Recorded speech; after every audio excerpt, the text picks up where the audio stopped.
Céline Maffie, qui est l'auteur des Enfants de la Nuit et du 3e tome en particulier, justement, qui, on le disait avant l'émission, si vous n'étiez pas là, avant le duplex tout au moins, il faut atteindre les 50 souscriptions pour que le livre puisse prendre vie physiquement ailleurs que sur vos écrans. 50 exemplaires, pas 50 souscripteurs, on est bien d'accord là-dessus. 50 exemplaires. Donc si j'ai que 5 souscripteurs qui en achètent 10 à chaque 10, fois, c'est parfait. Voilà.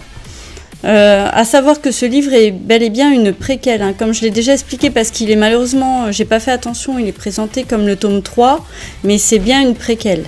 Donc il peut être lu avant ou après. Tout dépend si on aime le suspense ou pas, bien sûr. D'accord. Et alors, il y a aussi un autre critère, c'est le laps de temps. On doit atteindre les 50 ouvrages souscrits avant le 21 mars. Donc voilà, il y a un critère quand même de temps qu'il faut respecter vis-à-vis du site bibliocratie, donc .com, oui, sur lequel on peut retrouver d'ailleurs les 20 premières pages. Hein. On peut retrouver les 20 premières pages, plus quelques extraits qui vont un peu plus loin dans l'intrigue, pour ceux qui sont intéressés, bien sûr. Après, c'est... Bon, je croise les doigts pour avoir mes 50 exemplaires. C'est faisable, hein, parce que c'est vrai qu'on... C'était le challenge. Je me suis dit, quand on m'a proposé ce petit contrat de 2 mois, j'étais très sceptique parce que je connaissais pas l'édition participative. Je savais que ça se faisait pour les CD. J'ai commencé par éplucher le net dans tous les sens avec bibliocratie. Voir s'il y avait des avis de personnes qui avaient déjà... Voilà. J'ai cherché, je me suis fait arnaquer, machin, et j'ai rien trouvé. J'ai pas trouvé une seule arnaque, donc je me suis dit, c'est un site fiable. Et j'ai vu qu'il y avait des auteurs qui avaient déjà sorti, qui ont été tirés à 200-300 exemplaires, donc je me suis dit pourquoi pas essayer, et puis au moins je suis sûre de savoir si je suis visible ou pas, si les gens ont envie de me lire ou pas. D'accord. Alors vous êtes de Meuse de Lorraine, donc est-ce que il y a vous allez vous promouvoir un petit peu au-delà du site auquel on est en train de parler, est-ce que vous allez faire un petit peu de dédicaces ici et là en Lorraine? Je participe à des salons, hein, notamment à Auboué. Tous les ans au mois d'octobre je suis à Auboué, et cette année je serai même à Marange-Sylvange à la fête de la vigne en septembre.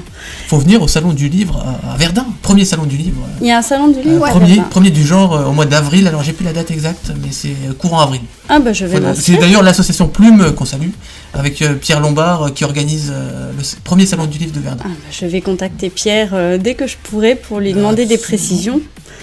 Parce que c'est vrai que Pierre, je l'ai connu dans un salon du livre il y a 3 ans de ça, et du coup c'est vrai que grâce à lui je suis beaucoup plus au fait de ce qui se passe, parce que quand on démarre on est paumé, hein. Moi j'ai démarré à Auchan, d'ailleurs si vous avez vu sur mon site la superbe photo avec en gros plan le rayon des occasions, ça fait travailler un peu les gens à la technique. Aurélien. Mais voilà, c'est vrai qu'on démarre, mais vous, c'est quand même une passion. Votre but n'est pas forcément d'en vendre un maximum. Non. Et il y a 50 exemplaires, c'est pas non plus des bénéfices immenses. Non, pas du tout. D'ailleurs, j'ai même rogné sur la marge parce que j'avais pas envie. Dans ma tête, je me suis dit, oh là là, je vais arnaquer des gens, c'est horrible, je suis pas douée en communication. Et puis bon, il y a du temps passé quand même. Hein. Ouais, celui-là, j'ai mis plus de temps, j'ai mis 1 an et demi à l'écrire. 1 an et demi. Ouais. Parce que j'ai fait de la recherche, parce que quand ça se voit dans l'écriture. Mais quand on écrit un livre qui se déroule au 19e, on peut pas... On peut pas ne pas être au fait de ce qui s'est passé dans cette époque. Voilà, il faut savoir comment les maisons étaient meublées, il faut savoir comment les gens, bêtement, ce qu'ils mangeaient à table. On peut pas... Moi, j'ai voulu que mon personnage principal fume, mais bon, il y avait sûrement pas de Marlboro en 1000... Les cigares, c'est des cigares, si je me trompe. Voilà, c'est des petits cigares. Assez chers, même. Assez chers, qu'elle commande de très loin, qu'elle fait venir de très loin. Je leur ai fait boire de l'absinthe, parce que l'absinthe est beaucoup le symbole de cette époque-là. Les riches consommaient de l'absinthe. J'ai voulu les faire un peu bourgeois, mais un peu... pas paysans, je voulais qu'ils viennent d'un milieu un peu plus sophistiqué. Un peu plus sophistiqué. Et qu'ils aiment le luxe, mais en même temps qu'ils viennent pas d'un milieu eux-mêmes qui soit raffiné, mais que eux ils aient pris goût au luxe comme ça. Et d'ailleurs, c'est pour ça qu'ils vont meubler le fameux manoir de meubles très coûteux, mais malheureusement pour parce eux... que je crois que leurs parents n'ont plus d'argent. Voilà, leurs parents sont ruinés et ils ont voulu à tout prix sortir leurs parents de la ruine et ça s'est transformé finalement en une course à l'argent qui va d'ailleurs les mener à leur perte par la suite. Parce qu'ils vont vouloir avoir recours à des sorts, des enchantements qui vont finalement les maudire. Alors on va pas trop dévoiler parce qu'il faut pas trop en dévoiler. Non, quand même pas. Voilà, c'est quand même le fantastique qui règne dans ce... particulièrement dans celui-là, par rapport aux deux autres qui se déroulent plus dans la vie de tous les jours, celui-là donne plus une impression. Mais l'avantage justement des descriptions, c'est ça peut permettre de s'identifier, même s'il y a le côté fantastique, on s'identifie quand même aux deux personnages, aux deux protagonistes. Je pense qu'on a tous eu comme ça des doutes, des peurs, et puis on a essayé de faire au mieux pour que tout aille bien, et puis des fois on se trompe. On croit bien faire, et puis... Et je voulais que les gens aient eu cette idée aussi de se dire qu'est-ce qui est bien, qu'est-ce qui est mal, que tout le monde puisse se mettre à la place finalement de mes personnages, oui. Effectivement, parce qu'on se demande, j'ai toujours peur de trop en dévoiler, mais le bon, est-ce qu'il y a un méchant, un moins bon Il y a un seul personnage qui est fondamentalement méchant, mais c'est plus parce qu'il a été lui-même brutalisé pendant son enfance et du coup il prend une sorte de revanche en faisant prisonnier les gentils, qui sont pas si gentils que ça, qui ont aussi d'ailleurs leur côté sombre. Ils ont leur côté sombre malgré tout. Voilà, c'est pour ça que d'ailleurs ils vont complètement, tout va déraper, rien va se passer comme ils avaient prévu, ils veulent... eux remettre la situation à leur avantage et puis en fin de compte tout ce qu'ils vont gagner c'est une malédiction finalement. Alors on rappelle, faut bien rappeler les choses comme elles sont. Le livre n'est pas encore en fait il sera disponible après donc cette... Alors il sera disponible 3 semaines après la fin des souscriptions. D'accord. Parce que je dois recevoir moi un bon à tirer et ensuite ils seront édités en format papier. D'accord, donc il sera disponible il sera disponible on va dire aux 2 tiers d'avril. On pourra l'acheter où? En librairie? Bon, à Verdun, on est un peu malheureux maintenant, mais... Après, vous pouvez passer toujours par ma page Facebook. Moi, j'ai toujours... Bon, là, tous ceux qui vont être... à l'image. Tous ceux qui vont être sortis sur Bibliocratie seront livrés directement chez les gens. D'accord. C'est comme un achat en ligne. Ils l'auront pas tout de suite parce qu'il va falloir les faire imprimer. Absolument. Mais après, les lecteurs seront livrés chez eux. D'accord. Après la fin du contrat, si je resouscris pas chez eux, vous pourrez passer directement par moi ou par Lulu éventuellement. D'accord. Donc il y a toujours moyen de retrouver le livre si vraiment on le veut. De toute façon, il sera pas perdu. Il sera pas perdu. Il sera toujours là quelque part. C'est une trilogie pour l'instant, mais le tome 4 est en cours. Ah d'accord, le tome 4 est en cours. Je peux même vous donner le titre en exclusivité. Ça sera Le Cristal des âmes. Il fait suite au 3. Ah d'accord, donc là ça sera vraiment la suite, il faudra vraiment le lire là en... oui, ça serait mieux, parce qu'il repart, on repart sur une intrigue avec Morgane. D'accord, donc ça sera vraiment une suite. Y a-t-il une date de Calais ou... Non, je suis en cours d'écriture, mais j'ai pas beaucoup de temps malheureusement en ce moment. Mais la nouveauté sur mon site, c'est qu'il va y avoir des nouvelles dérivées des romans qui vont apparaître en lecture gratuite sur mon site pour l'instant. Elles vont être gratuites les premières. Donc, nouvelles, ça sera des nouvelles courtes de quelques pages, mais qui vont s'imbriquer en fait dans la trame des romans, qui vont expliquer un petit peu. Donc justement, on va voir, ça sera sur le site. Donc le site, ça on rappelle, sur mon site. C'est www.céline, alors SELYNE.fr. On le voit là normalement à l'antenne. Voilà, on le voit à l'antenne. Et là, on voit justement le fameux panneau dont je parlais. Dans une grande surface. J'étais allée aussi dans une librairie à Saint-Miel. D'accord. Au tout début. Il y a aussi Facebook, je crois, Aurélien. Il y a également Facebook, on rappelle la page Facebook. Il y a la page Facebook. C'est Enfants de la nuit. Facebook.com/enfants de la nuit. Et il y a aussi le Twitter. Voilà, nous sommes d'accord. Enfants de la nuit, pareil. D'ailleurs, moi je vais follower maintenant. Vous tapez Enfants de la nuit, normalement sur Google, vous trouverez forcément sur quelque chose. Ah oui, on commence à me trouver sur Google. Ah bah oui, le référencement avec Bibliocratie. On rappelle donc d'ailleurs le site sur lequel on peut souscrire. Alors, qu'on fasse pas d'amalgame ou d'ambiguïté. Voilà, c'est bon, il faut... on recherche pas un maximum de suiveurs, si on peut les appeler comme ça. c'est un maximum de ventes, enfin De d'achat. Followers, Mika. Ouais, mais là je dois vendre 50 exemplaires, peu importe le nombre de personnes qui les achètent, il faut en vendre 50 avant Voilà. le 21 mars. Voilà, par exemple, si une seule personne achète 50, on est bon. Voilà, enfin 40 puisque j'en ai Voilà, déjà vendu voilà. 10. Alors, on rappelle, il y a la date de péremption. j'allais Voilà. dire. 21 mars. Voilà, c'est le 21 mars, c'est la date limite à laquelle on ne pourra plus souscrire au roman. Voilà. Donc, mais il faut dire que celui-ci est quand même.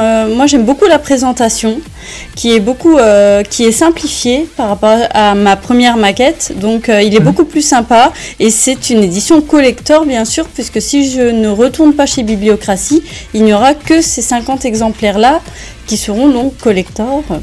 Gardez-les précieusement. Plus D'accord. tard, ça vaudra de l'argent peut-être. D'accord. Très bien, en tous les cas, on invite tous les internautes qui nous suivent, hein, qui écouteront décidément le podcast en replay, hein, à aller ne serait-ce que jeter un œil, hein, parce que voilà, il y a quand même les 20 premières pages qui sont disponibles, Oui. donc vous pouvez vous faire une idée, hein, De la trame générale de l'histoire. voilà, Oui, c'est ce que j'allais dire. je pense. D'autant qu'il y a quand même pas mal d'infos, hein, dès le début, qui sont C'est balancées. vrai, j'ai voulu qu'on soit dans l'action tout de suite dès les premières pages. D'accord, très bien. Et n'oubliez pas, j'organise un apéro dédicace si les 50 exemplaires partent. Ah, ça peut donner envie à certains ouais. à souscrire justement à cela. Alors, est-ce qu'il y a d'autres infos au sujet de l'œuvre en elle-même auxquelles on pourrait être... Bah, j'espère que si vous achetez le 3, ça vous donnera envie de lire les deux autres, puisqu'ils sont de toute façon entrelacés, entremêlés.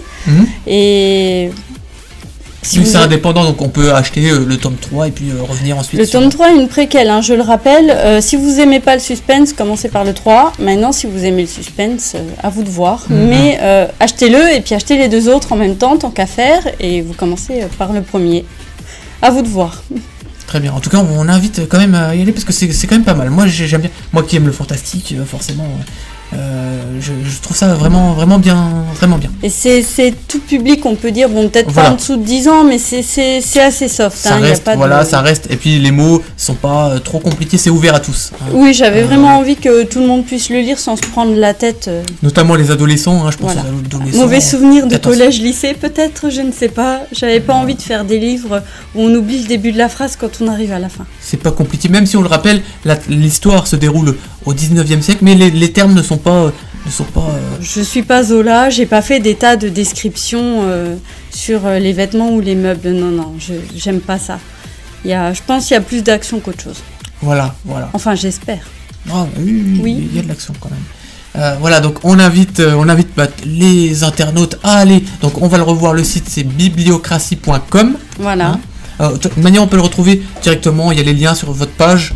Il y a les On le liens mettra sur ma également. page Facebook et je pense sur ma page Twitter. Voilà, sur Twitter et sur Et sur la sur page le Facebook. site, il y a donc quand vous ouvrez mon site, il y a un pop-up qui s'ouvre et qui renvoie également vers directement vers Bibliocratie. Oui. D'accord. J'ai mis une information, un petit résumé de ce que je fais également sur mon site. On le remettra également dans le podcast, le lien de Bibliocratie pour que les internautes puissent y accéder directement. Voilà. Et ainsi obtenir, hein, c'est l'objectif, hein, obtenir les 50. C'est l'objectif, obtenir les 50. Ne me laissez pas tomber. Alors, J'ai vraiment envie que mon projet aboutisse. Voilà. Je veux pas être multimillionnaire, on est bien Oui. d'accord là-dessus. Mais je pense que l'histoire est pas trop mal goupillée. Je vais pas non plus m'auto-encenser, mais je pense que... on rappelle vite fait le petit synopsis rapidement pour les gens qui prennent en cours l'émission. Eh bien, nous parlons d'un couple de bourgeois, Morgane et Stanislas, qui vivent à la fin du 19e siècle. Et un jour, le mari part avec un ami découvrir les fêtes païennes en Irlande. Et il va revenir totalement transformé. Et ils vont se retrouver, sans le vouloir, prisonniers de leur propre maison et sous un chantage un peu diabolique quand même, on va dire. D'accord. Donc on le voit même dans la trame, c'est le fantastique qui prime quand même Oui, c'est le fantastique. Bon, voilà, on peut quand même s'identifier aux personnages. Hein. Il y a quand même, voilà, il y a des bases. C'est des personnages qui ont toujours vécu comme des humains, donc ils sont obligés de changer leur comportement et du coup ils perdent tous leurs repères. Ils sont obligés de se reconstruire une vie par rapport à la découverte du fait qu'il y a un autre monde à côté du nôtre et ils perdent tous leurs repères en tant qu'humains, donc ils doivent vraiment faire une démarche de changement total de leur vie. Et ça, c'est assez compliqué à retranscrire quand même. Au niveau de l'écrit, ça n'a pas dû être... non, il faut se mettre dans la peau. Qu'est-ce que je ferais si demain on me disait, tu es un vampire ou un loup-garou depuis ta naissance, comment je réagirais? Et ça a été très compliqué à... La remise en question de soi. Oui. La peur, les doutes, est-ce que je suis quelqu'un fondamentalement bon ou mauvais? Voilà, et puis il y a aussi l'aspect religieux Il y a un aspect religieux parce que le personnage principal est élevé dans une famille très très religieuse et elle doit remettre en cause toutes ces idées qu'elle a depuis l'enfance. Et ça aussi, ça a été un peu... Ça a été compliqué, il faut se mettre dans la peau des gens et on sait pas... moi j'ai choisi les réactions de mes personnages, mais une personne de l'extérieur va se dire peut-être, non, moi j'aurais pas fait comme ça. Et j'ai trouvé que c'était intéressant. D'accord. Très bien, en tout cas, ça l'est, moi qui l'ai lu, donc j'ai trouvé ça intéressant, très intéressant. Bon, je suis pas non plus un critique littéraire, absolument. Non. Mais il faut savoir que moi, mes livres, j'ai pas de comité de relecture, je fais tout toute seule, lecture, correction. Bon, j'ai une amie bibliothécaire qui m'a beaucoup aidée quand même, mais je le fais de A à Z. Vous l'avez fait lire le tome 3 à des personnes de votre entourage quand même? Non, le 3 non. Non, le 3 personne l'a lu avant qu'il sorte. Ah d'accord. Il est sorti directement. Céline, ma fille, qui était donc en direct avec nous pour promouvoir un petit peu son roman fantastique, en tout cas le tome 3, qui est actuellement sur le site www.bibliocratie.com. Merci beaucoup en tous les cas. Merci et on invite les téléspectateurs à aller sur bibliocratie.com et à vous rejoindre sur les réseaux sociaux, Facebook, la page Céline et sur Twitter également. Oui. Voilà. Merci beaucoup en tous les cas d'être passé nous voir. Merci à vous. Et puis cette émission sera donc rediffusée en podcast d'ici la fin de journée.